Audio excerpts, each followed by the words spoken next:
saying hello to Sebastien Martin from Canada, and he's for first time with us in UFO Disclosure Bulgaria. First of all, I would like to ask you to introduce yourself for the Sure. public. Well, thanks, Ivan, for having me on your show. My name is Sebastien Martin. I was born in France and I moved to Canada in 2000. And for a long time, I've been working in the business industry, in IT, and also doing some selling in food. So I was doing honey sales. So I had my own company, and that became a multinational, which is a business I sold in 2014.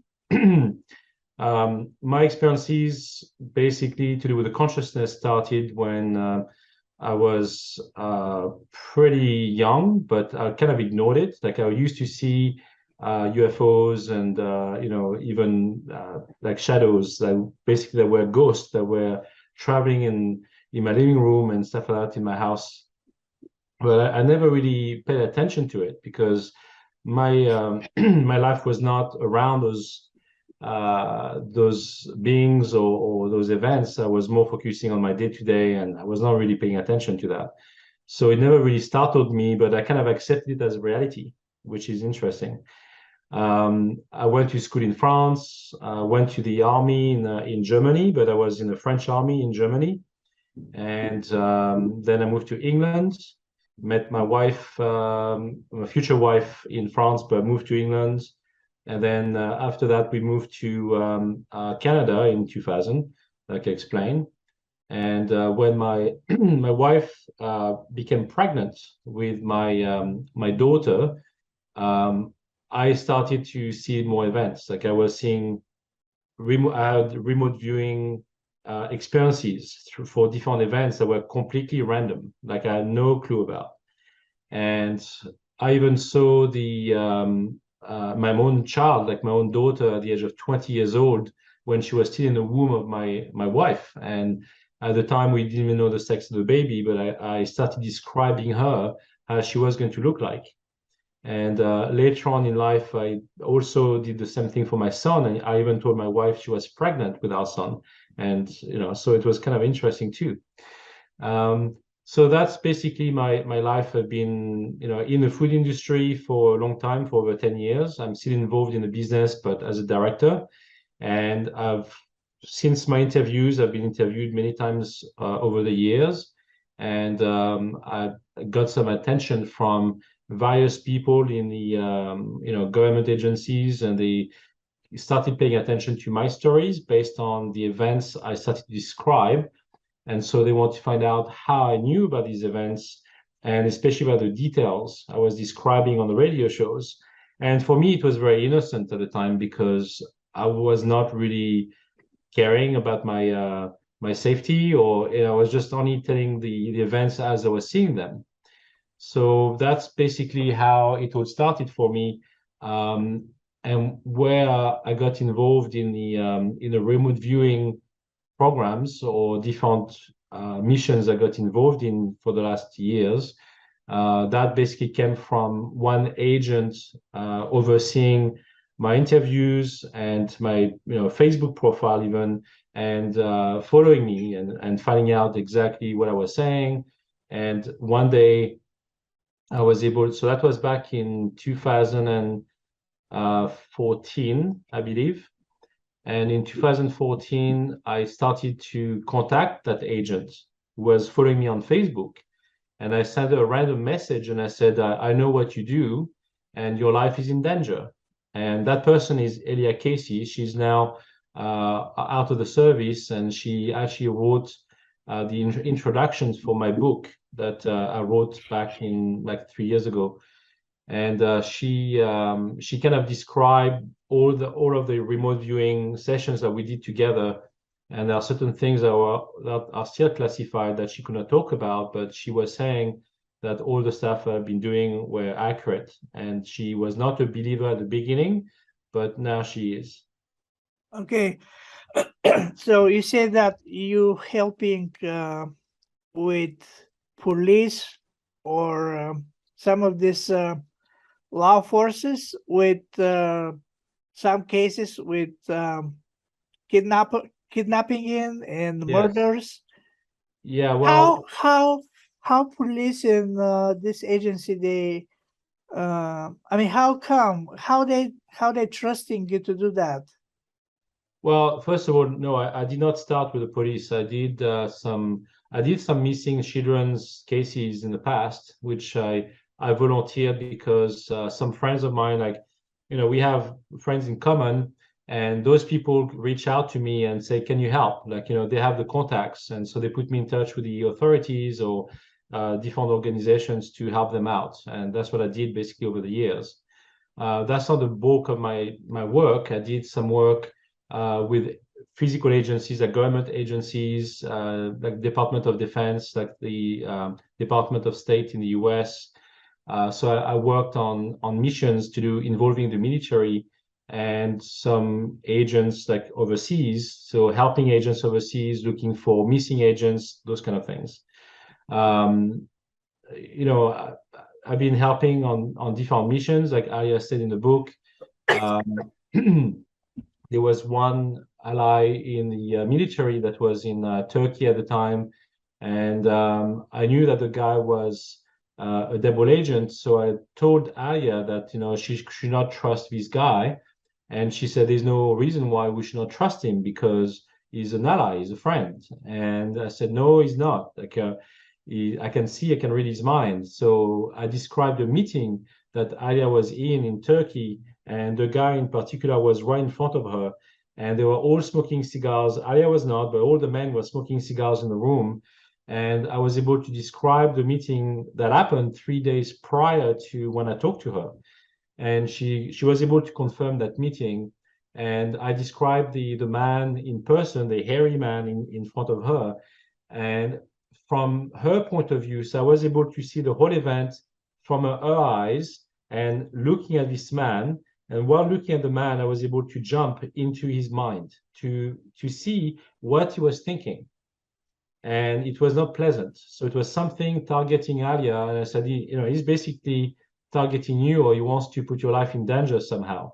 So she said, thank you. She told me that later on they tapped his phone, and he was planning on kidnapping her in France for a meeting that she was doing at the time with a person in charge of security planning. And that meeting happened, but the guy was out of the picture by that point. Okay. Um, so we doing this conversation with you because I would like to. I mean that will be shared with the public in Bulgaria, and not only in Bulgaria.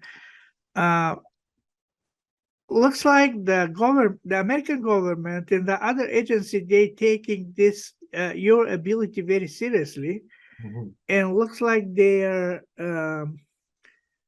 with your ability you are able to help by a different way to be resolved um, some serious cases. Um, well, before to turn on the camera, you said that you've been abducted several times, Mhm. and especially when you was 16 years old.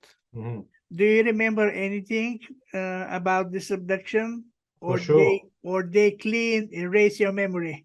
Yeah, well, I guess I was erased because I did not remember anything. But when when my child was born, so in 2010, then I had like some visions. So my visions really started when I was younger, around 16 years old, when I had very intense visions. I had automatic writing. I used to write like an alien language in notebooks, like page after page for 2 hours straight without realizing I was even doing it. And all of that got destroyed. But I remember the stories, obviously, because I lived it. And that was during my time in high school. And then I moved on. Like I basically grew up and I went to work and these sort of things. But when when my child was born, the visions started again, and the reason why I had them again is because for 10 years I basically told my wife that I would not have visions because she was afraid of them. she already knew about the visions I had when I was younger. And she told me that she was so afraid by them that she wanted me to see her killed in a car accident or something. So I created a Faraday cage around me for 10 years until it was no longer able to protect me. And all of these visions came back in full force when my child was born, basically, or just before that. And I could not stop them. It was like a flood of informations coming in every day, and it was so real. And I had a very hard time dealing with this and growing my business. I had, 34 employees. We were dealing with many countries, and I was just too overwhelmed with the workforce that I could not focus on that. So I went to see a clinical hypnotherapist at the time to deal with my visions. And the first question that the therapist said to me was, do you want to get rid of them, or do you want to be able to control them? And so I said, now you say that, maybe controlling them might be a good thing. So at least I can do that when I've got time, or when when I think of it, instead of being bombarded by them every single day. So we did some hypnotherapy work, and she did some regression times where she said to me, well, when were your visions started really efficiently, when you had them, they were pretty strong. And I said, well, when I was 16 years old, I had a lot of visions, and a lot of events happened to me when I was at school. And some of my close friends used to tell me that they were seeing me on the school premises when I was in the library 12 kilometers away. So I had what do you call it, bilocation events happening. And I don't know, I didn't see a UFO. I never saw anything during those times, but I had some very strong abilities to the point that I was able to read people's minds. I was very feeling strong on that at the time, and plus the automatic writing as well. So when she decided, the hypnotherapist asked me to go back in time when I was 16 years old. I was hypnotized. I went through the work, and I was fully relaxed in my chair. And then I could see myself on the ground, I could see my feet. And she was asking me to look at my feet. So I could describe my shoes, and I was wearing jeans, and I was outside, and then looking around, I was at my school, but at night. So I was outside, and then I said, oh, my feet are leaving the ground. And I never had stories. I never thought I was abducted in my life before. So I wasn't even thinking about anything at that point. I was only describing what I was seeing. And so I could see that my feet were leaving the ground. And all of a sudden, my back, I basically was laid back, in midair, basically. I was on my back in midair, and I was going forward. I was brought forward into this spacecraft, which I described as being kind of round shape, but like oval. And there was a trap door, or door on the side that was very bright. It was open, and I went through that. And while being on the spacecraft, that's when I saw those beings. They were tall gray aliens, and they were all around me. And they started to, argue with each other. Like they had this, guttural sounds that were like, woo, woo, woo, like, very deep. And I didn't know what that meant, right? So I only described that. And so the therapist said, well, can you ask them what they're arguing about? And I said, well, I don't speak alien. I don't know what they are saying. And she said, no, like using your subconscious mind, you can ask them what they're arguing about, and they might give you the answer. So I asked them, and it's funny because I was listening to her, and I was seeing the event, like I was living it through my own eyes. And I asked those aliens what they were arguing about, and they said, we can't touch you because you've been tampered with. That's what they said. And so the therapist said, well, can you ask them what they mean by being tampered with? And so I was met with silence. Those aliens would not tell me why and how, whatever. So they just stayed silent. I was at a dead end. And so then she said, can you ask them to show you what they mean by that? And that's when they showed me symbols in midair, like holographic symbols. They were blue. and they represented, there was an upside down triangle with 3 black dots on each point. There was a space in between, and then there was a star of some sort that was like a 7-pointed star, and then there was a staff, like, with a ball on the top. That's what they showed me. And so I described that, and then the therapist said, well, can you ask them to tell you what those symbols mean? And once again, I was met with silence. And up to that point, I did not believe what I was seeing or what I was describing, because I've never been hypnotized before in my life. And I was so conscious of the events that I truly believed that I was making it up. And so I was not really taking it seriously. It was kind of helpful and funny, for me, but at the same time, it was effortless. I wasn't thinking of anything. It was just the events as they unfolded, before my eyes. And all of a sudden, she said something that completely changed my views on that. And she said, can you ask them to show you where you've seen those symbols before, if they mean anything to you? That's what she said. And that's when I completely blacked out. Basically, everything turned black. And all I could feel was being pulled backwards very fast. And then I opened my eyes and I could see my hands and my feet, and I was a baby. And I was inside a black liquid. So the liquid looked like oil. It was very oily, like you could see like the light flickering over it. And then on the side of my body was basically hinges almost, and there were symbols. There were like upside down omega, like the Greek omega symbols, and they were all across on each side. I was in a cylinder basically, and there was a dome over me, and through the dome I could see silhouettes moving. I could not see what they were, but I knew they were beings, or some human beings or something. So the therapist said, well, can you come out of your body to see what those beings are? And the next thing I describe is me being in space, floating in space, and looking down at this spacecraft that was beneath me. And right behind the spacecraft was Earth, was the planet Earth. And I said, oh, I know exactly where I'm inside the spacecraft. I can see it, like, I'm right there in that room. And so she panicked because she wanted me to leave my body to go in the room to see those beings, but I didn't control it. I literally came out of my body to see where I was, and that's what I did. And so she brought me back into my body, and then she asked me to go back in the room to see my environment.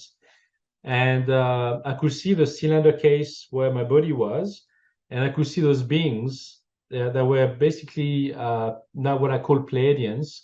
They were wearing blue uniforms, and the upside down triangle symbol that the gray aliens showed me in the spacecraft when I was 16 years old at the time, those symbols were on their chests. And it was a man and a woman. The man looked like almost like Zeus, like he had a beard, he had some kind of helmet, like a trident symbol on top, and but very basic uniform, same as the woman, was like blonde with long hair next to him, and they were pretty tall too. I couldn't say exactly how tall they were, but they were easily over 7 feet tall. And so these were the people I saw, but they were not looking at me. They were just, in the room basically, and everything around the room felt very organic looking. Everything felt alive. Like the floor was alive, the walls were alive. Everything felt alive. That's the only thing I could say about the experience. So that's basically how the experience ended on my first sessions. And then after that, so when I came back home, I started to, receive more information about those events, right, as it normally happens. But what I didn't say to the therapist is a week before that session, I had a very weird encounter, and that was actually on November 11th, 2011. Okay, so that was a very specific date, and I wasn't into that before. So it was a day off. I went to the office and I decided to do some extra work at the office on my desk. And then through the window, I could see a face.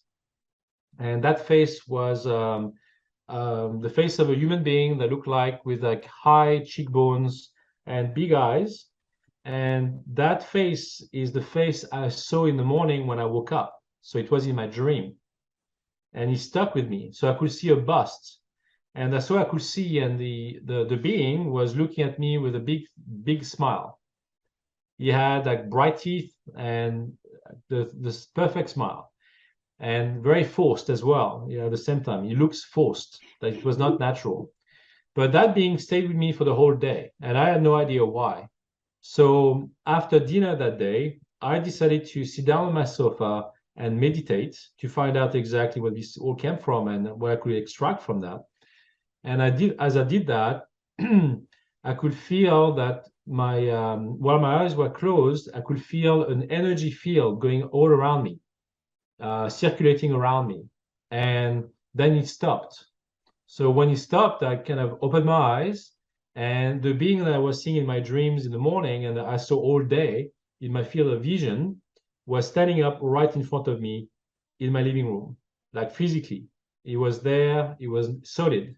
I could not see the books that were behind him, like on the shelf, like pretty much the way you can see him now with the books behind me. That's how I saw him in front of the bookcase while I was sitting on the sofa. And I was completely frozen. I could not move. As soon as You I were opened my scared? eyes, I felt scared for the first seconds. When I opened my eyes and I saw him, my first reaction was, there's an intruder in my home and I need to react. Like a basic instinct. I was trying to basically get up from the sofa, but I could not move. I was literally frozen. And that being, first of all, said, don't worry, there's nothing to worry about. My name is Zor, and I'm from the Galactic Federation or Galactic Alliance, actually not Federation, the Galactic Alliance. That's what he said, and that's how he introduced himself. And so we kind of talked for a while, and to be honest with you, the conversation was it's still vague. Like I don't remember the whole conversation because we talked about my visions, we talked about why he was there, and basically he disappeared. Like I remember him vanishing in front of my eyes. He kind of disappeared in a haze right in front of me. And when I saw that and I stood up, I remember walking back into the kitchen because I poured myself a chamomile tea before I sat down. And it was like super hot. So I thought I would leave it on the countertop to cool down, and I would just grab it and drink it. When I went to the kitchen, I was looking down at my feet, and my first reaction was, I've lost my mind. Like, I'm just basically, I can't believe this. It's not possible. And I was walking back into my kitchen, grabbed the mug, still thinking about what just happened, put it to my lips, and the chamomile tea was freezing cold. And then I looked at the clock afterwards on my stove, and I had 2.5 hours of missing time. So that was, and it felt like 15 minutes to me when I was talking to Zor, at the time. Yeah. So when I went to see the therapist, it was really to deal with my visions, and I wasn't even talking about Zor because that was something that I wasn't prepared to talk about at the time. And then the whole abduction thing happened. So it was kind of weird that all of that happened around the same time, and then more information came to light. The fact that Zor said to me through my star parents. So basically, Zor, what I discovered was my younger brother as part of my star family, and the man and the woman I saw were my star parents, basically. So it's probably hard to believe for most people, but that's what I've lived through. That's what I've experienced. And at the time, when I had those interactions with those beings, they talked to me afterwards. And what my star father said to me was, well, you are not supposed to be remembering any of this, but because obviously you do now, you would have, your mission is to awaken the star seeds of this planet. That's what he basically said to me. And since then, I haven't done anything about it, to be honest, but I've been I've done interviews in the past, and I've helped other people, but I haven't really done much in the consciousness movement other than that. But that's basically my journey so far, Okay. Yeah. Yeah. All right. I Yeah. got involved in the past. I mentioned that before. I got involved in missing, children's cases where, unfortunately, the kids were dead, and I was able to see that, and that's not pleasant. And that's why, I don't want to be involved in that. And but most recently, Dean Radin from the University in California contacted me, and same thing, asked me to help him on a cold murder case. So we knew the people died, but he said that there were no suspects. So right away, as soon as he sent me that email, I could see the face of the killer, and I was able to describe that, and I could see that it was around a university setting or close by, and that the boy was between 20 and 25 years old. And what Dean replied to me was, well, funny enough that you say that, because the victims were all students from the university in Idaho, and that the killer may as well be a student himself, because if you're describing as being 20 to 25 years old, all the victims were in their early 20s as well. And so since I didn't know anything about the case either, it was already mediatized, it was already in the news, but because I had no information about the case, I didn't even know how the victims looked like. So I wasn't focusing on that. And so when I started describing the guy in question, the victims didn't look like him at all. Yeah. So that was a very interesting point. And so that information now is in the hands of the FBI, and they're going to be doing that because it became a federal investigation. Yeah, usually when I do like a remote viewing section, so what I explained to you before is, when I see an event or a person, I usually don't see them through my own eyes. I see them through somebody else's eyes, and it's not something I got trained about or trained for. It just happened naturally, and it never failed me since I had it. So I was able to naturally see events, and I was able to be there or see the event as mini movies. And so it's very clear. And at the same time, I receive information. So information comes to me. I can hear the information. About the boy, or About anything in general. generally. In general, for when I do remote viewing, I can see an event and I connect the dots. So I receive the information, and then from that information, sometimes I jump from one person to another, and then it becomes like a network. Yeah, I understand that. Yeah. Okay. How you feel? I mean, do you think you're superhuman? No, I don't. I'm perfectly. Yeah, I mean, I see you're a normal person. You're not flying in your room. No, I don't think we are superhumans. We're just people with abilities that we open ourselves to. I decided not to close them or shut myself off to them, but listening to them and being open about them. And when I trained children to read with a third eye, like my daughter was able to read a whole book completely blindfolded, and I've got videos of her doing that too. And when you try to train a child, they don't use their logical brain. They just accept whatever information you give them as facts, and so they just whatever you tell them happens. Yeah. And so even today, I still feel pretty open that way. Like I will not judge anything happens to me, because I know using your logical brain destroys any potential of doing remote viewing. So you have to be completely neutral and open to the idea, open to receive whatever information comes your way. And that's what I can do all the time. And as soon as I trying to be logical about something, then it usually doesn't happen. It's usually like false information, or I know it's wrong, but I know that already, so I don't have to even go there. That's the reason why when Wendy approached me, or when Dean Radin approached me with the basic information, the information comes. remote viewers get trained using coordinates or codes or numbers. Yeah. That's another way of distracting the mind from actual events. And so you receive information based on what is the target, and then they just see it the same way as I do, but in a different manner. Yeah. So they start seeing things like with lines, and they start drawing things while getting some names, or like they put some words down, and they can draw some pictures, and from that they can draw a conclusion as to know what the whole thing is. Yeah. So that's it's a different method, I guess. I never used that method, never trained with that method, Yeah. but I just kind of arrived to the same conclusion. What I can tell you is so what I've been able to do in the past, something that I will do with under like an actual experiment at a university, would be to have an impact on the of an atomic clock, trying to either slow down the needles or stop it altogether, and then just comparing it to the other atomic clock that has the same time showing. So that's to see how the psychic powers can influence matter.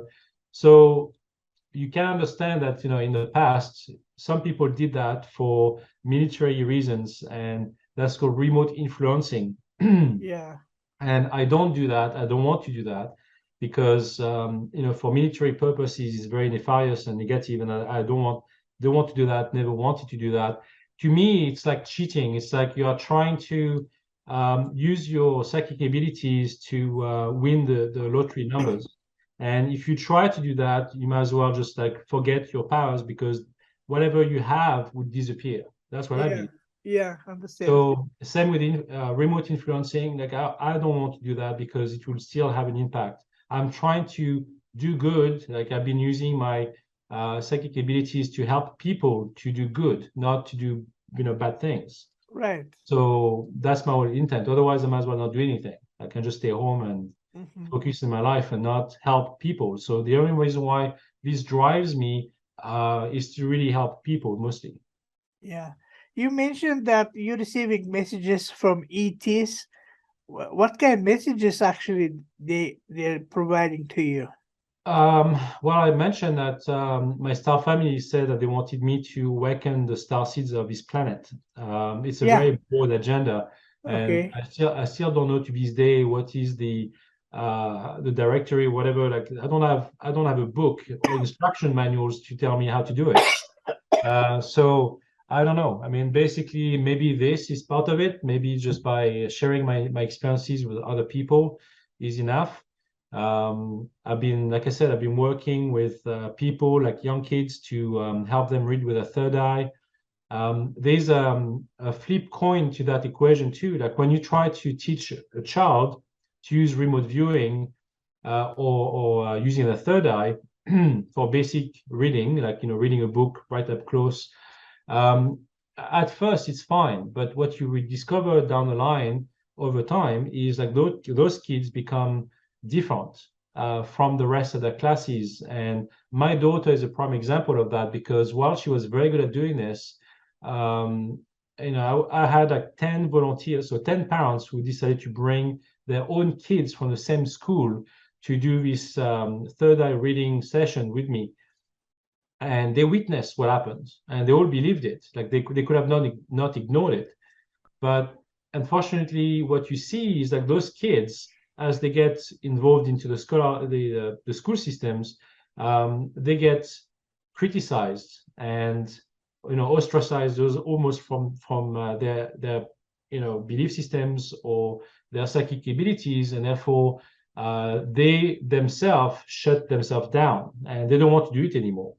So my daughter don't want to even try. She's 11 years old, 12 years old now, and she doesn't want to do anything of this nature anymore. But she's open to it, and maybe down the line she'll try to be more open to it. But at this stage, she rather just spend time with her girlfriends and do nails and Yeah. those kind of things. Girl stuff. Yeah. Okay. For conclusion of this, what you can say, what kind of message you can leave to believers and to unbelievers to about the abilities humans have Mm. I mean, they're sleeping somewhere, but they can be wake up. Yeah. So, what I came to realize is, our roles as human beings when we incarnate into these bodies, we have our own path, to follow. For the believers, whatever I explained today may seem natural to them. They might just realize it's true. But the thing is, like, they're already on that path themselves, so I don't have to convince them to do any more. Like, they know it exists. They know they can just simply try to meditate and develop their own psychic abilities, because in all honesty, anyone can do this. It's just a matter of being open to the idea and trying to practice. And the more you do it, the more you let's say you try to close your eyes and meditate in a very serene environment. It's hard to do for most people, in their busy lifestyles, with their work, with their families. It's very hard to get that Zen, attitude. So that's the reason why, some people may be doing it when they're on a holiday or whatever, but it's very hard otherwise. When your life depends on it, or like for me, like I've got nothing else to do, like I can spend my life doing it every day. I do have my family, but I don't have the stresses of the day-to-day that most people do have, so it's more convenient for me. As for the non-believers, I'm not here to convince them to think otherwise. It's not my role trying to change that, because again, if we go back to the fact that they were born, on this earth with their own path to follow, whatever happens to them, if they see this interview and they just listen to it, they will think right away it's nonsense, because they don't believe in it. They don't want to believe in it. It completely collides with their belief systems. So they don't want to change that. That's their life. That's what they have to follow. Eventually, if something is supposed to be happening to them, an event, some kind of traumatic event may happen to them that will change their views. But it's not for me to change that for them. I'm not a guru. I'm not here to try to educate them on anything. I can share my experience. They can listen to it. In all honesty, most non-believers will not listen to this interview. And if they do, they will try to criticize it and, paint it with a disbelief brush. And so there's no point. All right. Thanks so much for your time to be with us. We appreciate that. And happy holidays. Yeah, thank you, Ivan. Same to you.